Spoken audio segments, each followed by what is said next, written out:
দুনিয়াতে আমরা আল্লাহ রাসূলের দরুদ পাঠ করব, আর আসমানে আমাদেরকে নিয়ে আলোচনা হবে সুবহানাল্লাহি বিহামদি। এর থেকে মর্যাদাপূর্ণ জিনিস বা বিষয় আর কি হতে পারে? আসসালামু আলাইকুম ওয়া রাহমাতুল্লাহি ওয়া বারাকাতুহু। সুপ্রিয় দর্শক শ্রোতা ভাই বন্ধুগণ, আজ সংক্ষিপ্ত পরিসরে যে বিষয়টি আলোচনা করব সেটা হচ্ছে আমরা এজ এ মুসলিম হিসাবে রাসূল সাল্লাল্লাহু আলাইহি সাল্লামের দরুদ পাঠ করি বা করতে হবে, এটা আল্লাহ সুবহানাহু ওয়া তাআলার নির্দেশ। এই দরুদ পাঠ করার মাধ্যমে আমরা কি কি ফজিলত বা কি কি বেনিফিট বা কি কি আমরা ফায়দা হাসিল করতে পারবো, সংক্ষিপ্ত একটা সামারি তুলে ধরার চেষ্টা করব ইনশাআল্লাহ। শাইখুল হাদিস ইবনুল কাইয়িম রাহিমাহুল্লাহ তিনি তার জালালুল আহকাম গ্রন্থে তিনি 39টা পয়েন্ট উল্লেখ করেছেন। তার মধ্যে মোস্ট অফ ইম্পর্টেন্ট সেগুলো সংক্ষিপ্ত আকারে সামারি তুলে ধরবো ইনশাআল্লাহ। সেই পর্যন্ত আমাদের সঙ্গেই থাকুন। প্রথমত, এই রাসূল সাল্লাল্লাহু আলাইহি সাল্লামের দরুদ পাঠ করা শুধু দরুদ পাঠ করা নয়, এটা আল্লাহ সুবহানাহু ওয়া তাআলার নির্দেশকে পালন করা। কেননা আল্লাহ সুবহানাহু ওয়া তাআলা আমাদেরকে বলেছেন, ইয়া আইয়ুহাল্লাযীনা আমানু সাল্লু আলাইহি ওয়া সাল্লিমু তাসলিমা। এটা রাসূল সাল্লাল্লাহু আলাইহি সাল্লামের দরুদ পাঠ করার পর আমাদের নির্দেশনা দিয়েছেন আল্লাহ সুবহানাহু ওয়া তাআলা। এবার আসি আমরা ফজিলতের ব্যাপারে। ফজিলত, আপনি যদি দরুদ পাঠ করেন রাসূল সাল্লাল্লাহু আলাইহি সাল্লামের উপর, প্রথমত আপনার যে বিষয়টা হবে সেটা হচ্ছে একবার দরুদ পাঠ করলে আল্লাহ সুবহানাহু ওয়া তাআলা আপনার উপর 10 বার রহমত নাযিল করেন। সুবহানাল্লাহি বিহামদি। একবার দরুদ পাঠ করার মাধ্যমে আল্লাহ সুবহানাহু ওয়া তাআলার রহমত আপনার উপর 10 বার নাযিল হবে। আল্লাহ সুবহানাহু ওয়া তাআলার রহমত এটা কি সাধারণ কোনো বিষয়? আল্লাহ সুবহানাহু ওয়া তাআলার রহমত পাওয়ার জন্য মানুষ কত পেরেশান, কত চেষ্টা, মুজাহাদা, কত পেরেশানিতে থাকে। তারপরেও আপনি একবার দরুদ পাঠ করবেন, আল্লাহ সুবহানাহু ওয়া তাআলা আপনার উপর 10 বার রহমত নাযিল করবেন। 2 নম্বর হচ্ছে 10টি গুনাহ আল্লাহ সুবহানাহু ওয়া তাআলা ক্ষমা করে দিবেন, 10টি মর্যাদা বাড়িয়ে দিবেন এবং 10টি সওয়াব আল্লাহ সুবহানাহু ওয়া তাআলা আপনার আমলনামায় ইনক্লুড করে দিবেন। সুবহানাল্লাহি বিহামদিহি। 4 নম্বর হচ্ছে 10টি স্তর বাড়ানো হবে। 10টি স্তর বলতে আমরা কি বুঝি? কিয়ামতের দিন যখন জান্নাতে আপনাকে দান করা হবে, জান্নাত দান করা হবে, তখন আপনার জান্নাত হবে সবথেকে উঁচু স্তর, সবথেকে উঁচু স্তরের, সবথেকে উঁচু তালার। মানুষ তখন বলবে যে কত বড় জান্নাত, কত উঁচু দালান, কত উঁচু জান্নাত, এটা কার? যেন আমরা দুনিয়াতে কোনো বিল্ডিং দেখি 100 তলা, 150 তলা, কত বুর্জ খলিফা আছে দুনিয়াতে, কত বড় বড় দালান। মানুষ প্রতিযোগিতায় নিজেদেরকে ধাবিত করছে যে কে কার থেকে বেশি উঁচু দালান বাড়ি করতে পারে। মানুষ যেন দেখে যে উঁচু দালানটা কার। আমরা যেমন বলি কিয়ামতের দিন ঠিক তেমনি ভাবে জান্নাতের যখন উঁচু জান্নাত কেউ পাবে, তখন মানুষ বলবে যে উঁচু জান্নাতটা কার। এটা ফজিলত একমাত্রই সাধন করা তখনই সম্ভব যখন আমরা রাসূল সাল্লাল্লাহু আলাইহি সাল্লামের প্রতি আমরা বেশি বেশি দরুদ পাঠ করতে পারবো। 5 নম্বর হচ্ছে দোয়া কবুল করার একটি মাধ্যম হচ্ছে দরুদ পাঠ করা। আমরা যখন দোয়া করব, আল্লাহ সুবহানাহু ওয়া তাআলার কাছে আমরা প্রার্থনা করব, আকুতি মিনতি করব, সেই দোয়াটা অনেকটা নিশ্চিত হয় যখন আপনি সেই দোয়ার মধ্যে রাসূল সাল্লাল্লাহু আলাইহি সাল্লামের উপর দরুদ পাঠ করেন, রাসূল সাল্লাল্লাহু আলাইহি সাল্লামের প্রতি আপনি দরুদ পেশ করেন, তখন এই দোয়াটা কবুল হওয়ার অনেকটাই গ্যারান্টি রয়েছে। 6 নম্বর, রাসূল সাল্লাল্লাহু আলাইহি সাল্লামের সুপারিশ আপনি পেয়ে যাবেন। কিয়ামতের দিন আপনি যদি বেশি বেশি দুনিয়াতে দরুদ পাঠ করেন, তো কিয়ামতের দিন রাসূল সাল্লাল্লাহু আলাইহি সাল্লামের সুপারিশ পাওয়ার অনেকটাই আপনি রাসূল সাল্লাল্লাহু আলাইহি সাল্লামের সুপারিশ পাবার মতো একটা সুপারিশ প্রাপ্ত বান্দা হিসেবে নিজেদেরকে পরিচয় দিতে পারবেন ইনশাআল্লাহ। 7 নম্বর, এই দরুদ পাঠ করার মাধ্যমে আপনি গুনাহ ক্ষমা করতে পারবেন। প্রতিনিয়ত যদি আপনি একবার দরুদ পাঠ করেন, আপনার 10টা গুনাহ ক্ষমা করা হয়।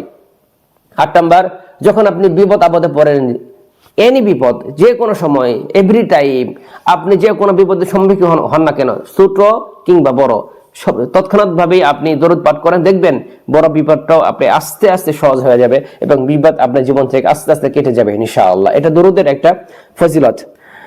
এভাবে যদি আমরা এভাবে দরুদ পাঠ করি, আরো রয়েছে ফজিলত। যে মজলিসে দরুদ পাঠ করা হয় সেই মজলিসটা বরকতপূর্ণ হয়, আনন্দদায়ক হয়, এবং যে মজলিসে দরুদ পাঠ করা হয় না সেই মজলিসটা একটা আল্লাহর রহমত থেকে দূরে সরে চলে যায়। এজন্য কোনো মজলিসে দেখবেন যখনই শুরু করা হয়, অনেক যারা বিবেকবান, যারা চিন্তাশীল, তারা শুরুতেই দরুদ পাঠ করার মাধ্যমে মজলিসকে শুরু করে, যাতে করে বারাকা, আনন্দ এই মজলিসে ভরপুর হয়ে যায়।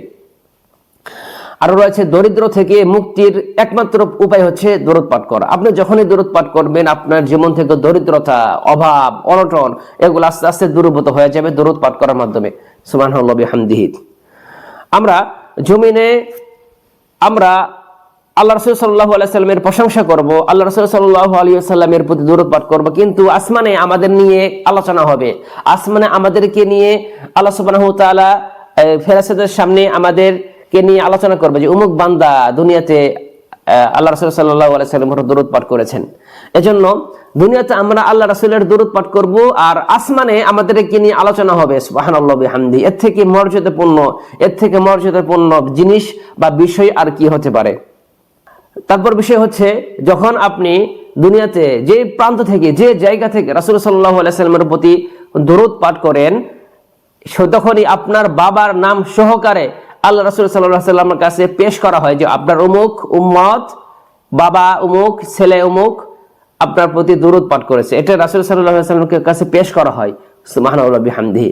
আপনি যে কোনো প্রান্তেই থাকেন, পৃথিবীর যে কোনো প্রান্তে, আপনি জীবিত আছেন, আপনি মাটির নিচে থাকেন, বা আপনি 10 হাত গর্তের নিচে থাকেন, বা আপনি সমুদ্র তলদেশে থাকেন, ডাজন্ট ম্যাটার, আপনি দরুদ পাঠ করছেন, ফেরেশতারা আপনার দরুদটা রাসূল সাল্লাল্লাহু আলাইহি ওয়াসাল্লামের কাছে পেশ করবেন আপনার বাবার নাম সহকারে। সুবহানাল্লাহ বিহামদিহি। এবং ফুল সিরাত পার হওয়ার সময় আপনার এটা সহায়ক হবে এই দরুদ। ফুল সিরাত পার হওয়ার সময় এটা আপনাকে সহায়ক হবে যে ফুল সিরাত পার হওয়ার সময় দরুদটা, আপনি যদি ফুল সিরাত পার হওয়ার সময় অনেক সেই একটা বিদেশিকাময় মুহূর্ত, একটা সংকটময় একটা মুহূর্ত, এই দরুদ আপনার পাঠ করার মাধ্যমে আপনার ফুল সিরাত পার হওয়াটা অনেকটাই সহজ হয়ে যাবে ইনশাআল্লাহ। তাই অন্তরে, হৃদয় আলোকোজ্জ্বল করার জন্য, অন্তরকে প্রশান্ত করার জন্য, অন্তরকে বৃক্ষকে, অন্তরে বক্ষকে আপনি আরো প্রশান্তি বা আরো প্রশস্ত করার জন্য দরুদের কোনো বিকল্প নেই। তাই আসুন আমরা যেখানেই পারি, যে সময় পারি, আমরা দরুদ পাঠ করার চেষ্টা করবো ইনশাআল্লাহ। এবার আসুন দরুদ পাঠ করার উত্তম সময় কখন। একমাত্র হচ্ছে বেশি বেশি কখন পাঠ করবে। এক নম্বর হচ্ছে জুমার দিন আমরা দরুদ পাঠ করার চেষ্টা করব। 2 নম্বর দোয়া করার সময় আমরা দরুদ পাঠ করব। আযানের শেষে দরুদ পাঠ করব, এবং পরিশেষে আমরা মজলিসে আমরা দরুদ পাঠ করার চেষ্টা করব।